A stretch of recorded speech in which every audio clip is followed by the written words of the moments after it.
I am the oldest daughter of Dr. Ernest C. Withers. Today I'm down here to be a part of the reenactment of the I Am a Man photo.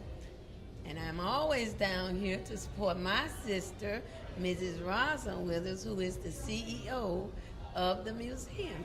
All right, thank you. Tell us why this museum is so important and tell us a little bit about your father. This museum is very important because we want to make sure that the world recognizes the works of Dr. Ernest C. Withers. My dad, or our dad, who was a famous photographer in the city of Memphis, he photographed the civil rights, and not just the civil rights, he photographed the lifestyles in Memphis. He was one of photographers that many people wanted to have him to photograph them. And we're here down here on Beale Street to commemorate him. We want to make sure that people are able to see his works. And I understand that you're with Shelby County students. It is very important for us to have the students to come down here. We want people not to just see his works, but we want people to be educated through his works. I think that's awesome. Tell me a little bit about where you were 50 years ago today and how you received the news about Dr. King's assassination and how that made you feel. 50 years ago today, I was, I think that I was at home, but the way that I received the news about Dr. King's death, I received that news through a phone call from my dad. My dad called me to let me know that Dr. King had been shot, and he later called me to let me know that Dr. King had died, and he asked me to turn on the TV and asked me to be very careful when I was going out because he thought that there was going to be an uproar following Dr. King's death. Okay, now, was there an uproar? Oh, yes, it was. It was an uproar. It was actually what one would call a riot. You know, they called it a riot when the world learned that Dr. King had been assassinated in Memphis on April 4th, 1968. There did begin to be rioting in this city and all over the United States. Okay, do you remember why Dr. King came and why it was important for him to come? What was going on in the world during that time? What was going on in Memphis? Well, Dr. King came to work with the sanitation workers because they were low paid, and you know we had some of the sanitation workers had gotten killed on the garbage truck, and Dr. King was brought in here by Reverend James Lawson, who was the pastor of Centenary United Methodist Church at that time, and he asked Dr. King to come in so that we could try to fight for better wages and better working conditions for the sanitation workers. Okay. Since Dr. King came and all of those other civil rights icons, do you think things have gotten better? Well, I think things have gotten better since then. Yes. But when we look at today, can we say 50 years later, has things gotten, if we're going to go back and compare 50 years today, yeah, things are better. But are they better for 2018? That's a question. Right. So, having said that, where do we go from here? What do you think some of our next steps are to help Dr. King's dream be more of a reality for us? Well, we've got to make sure that poor people maybe better economically. We got to make sure that we have better paying jobs, better minimum wage for low-income working people, because as long as you are not able to make a decent income to provide for your families and stuff, then of course, in my opinion, we're always going to have a lot of crime because people are always struggling to try to take care of themselves, and sometimes that's just kind of their only way. So if we move from here and we take a look at working with the city government to make sure that we can bring about some changes in low-income paying jobs so we can increase the minimum wage. That would help. That would help a lot. Okay, do you have any final encouraging words for any young or even older viewers who might see the video? Well, today the mayor was here. The mayor of the city was here, Jim Strickland. He says that one thing that he was going to do is make sure that a change was going to come in Memphis, Tennessee. And that's something we And can I'm looking forward to that change. First of all, someone can tell you about their experience in the civil rights movement and the struggle that Dr. King came here to help with in the sanitation workers strike. But here at the Withers Collection Museum and Gallery, our pictures intensify that story because pictures actually do tell the story. When you look into the pictures that were taken by Mr. Ernest Withers, you can experience through those expressions, through that imagery, you can experience some of what happened in 1968. It's important to us because this is our history. This is our culture, not just African American history, African American culture. It is American history. It is American culture, and it is important to understand it and to see it in our gallery. I completely agree. If you don't mind, can you tell us where you were 50 years ago, and how did you receive the news of Dr. King's death, and how that made you feel, and what was the climate around you? Well, I actually was out of school, and I was a young child at the time, so I didn't really understand what was happening. However, in the years to come, my mother explained it to me. She was very passionate about it. I always knew from the time that I was a young girl, I always knew that it was important. I always knew that it was significant, and I always knew that it was something to be remembered, something to be cherished, and something to be shared.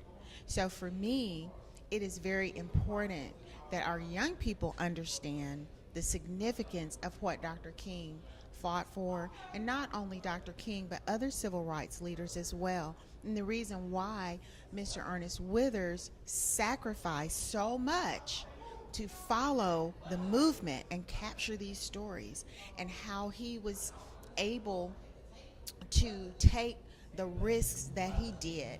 It was very dangerous to be a part of the movement itself, but especially a part of the media and a part of capturing the civil rights movement. So he risked a lot by following the movement and taking these pictures. Cool. Now, if you will, tell me,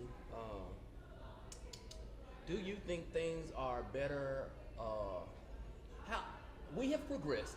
What do you think about the progress? Do we still have a long way to go? What do you think we need to do to help bring the dream into further fruition? One of the things that I think we can do to bring the dream into fruition is to engage. We must engage. No matter what age level, we must engage. We must participate in government by voting and being involved. If you're not voting, that's a personal choice. But engagement should not be optional. We should be a part of what is going on in the community. We should be responsible. We should take responsibility for our community and for those around us. I think that's one of the ways that, or a couple of ways that we can actually help to further and realize the dream. Cool. And the last thing is, do you have any encouraging words for anybody who might see this, who might may not feel so connected to the struggle, who can't really see it? How can they open their eyes up to what's going on around them and get into it? You know, how can they experience the injustices that are still going on today, and then like be an upstander, want to do something about it? You know, kind of like, I guess, piggybacking on the advice you just gave, engager. Right. Well, exactly. One of the ways to embrace what has happened and what is happening right now is to be informed. That is something that is one of the most important areas of our community. We have access to the information. We have access, we have media, all types of media. Almost everyone has a phone. We have a number of free newspapers. We have friends and family who can tell us what's going on. So being informed is one thing, and that's a personal responsibility that we have, to be informed. Then we need to share that information. We need to be responsible for educating those around us. It's important not only for us to have the information, but don't just keep it to yourself. Come down to the Withers Collection Museum and Gallery, look around at our pictures, go out into the community and tell everyone that you know your history is down there, your information is down there. There's some information that you need down there at that gallery in the pictures.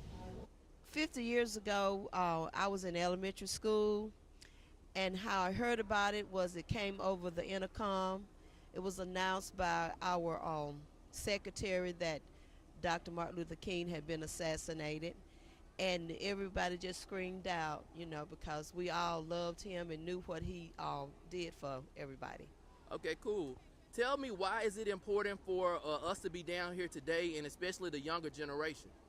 Because we need to keep his dream alive. You know, he spoke for non-justice, and we see a lot of that going on now, and our young people really have to realize that what happened back 50 years ago is still going on today. Cool. Can you give us a little advice on how we might be able to continue making a change and making the dream more of a reality today? What we need to do is still get out to vote and keep his dream alive. We need to keep the violence down, because if we get out to vote, we'll put the right people in, and we will keep his dream alive. The social climate 50 years ago, I was in the 4th grade, and we came to school that morning, and my 4th grade teacher was in the room crying, and all she was saying over and over was, "Who killed? I mean, they killed him. They killed him." And you know, we were just 10 years old. I didn't understand what she was talking about until later when she explained that they killed Martin Luther King. And we were in a school called Calhoun County Training School, which was an all-black school. We lived in a all-black town. Matter of fact, it's the oldest all-black city in the state of Alabama. My father was mayor at that time. George Wallace, of course, was governor. What was the name of the town? Name of the town was Hobson City, Alabama. We're still there, and I'm a council member now. Kind of not necessarily following my father's footsteps, but walking beside him. Okay, so tell me, do you think that the work Dr. King was doing, do you feel like that was important work? Are we reaping some benefits of that today? What else do we need to do to make the dream more of a reality for others? And you can pick the mic up just a little bit. There you go. Yes, his work was effective because it opened doors that we wouldn't have had open otherwise. There's so much more that can be done. I'm reminded of the movie Elmo. Elmo and the guys were caught in the net. Everybody was pulling each different direction. But then Elmo got everybody to work together, and they all busted out the bottom of the net. All right, so I think that's what we're missing now. We're missing the leadership that could take us in the same direction. We're missing the men that is not out for themselves, but out for the people themselves. We're missing men of integrity, women of integrity, to lead, guide, and direct in the way that we should go. And the biggest thing I believe that we're missing godly people of God that's willing to step out and be the light.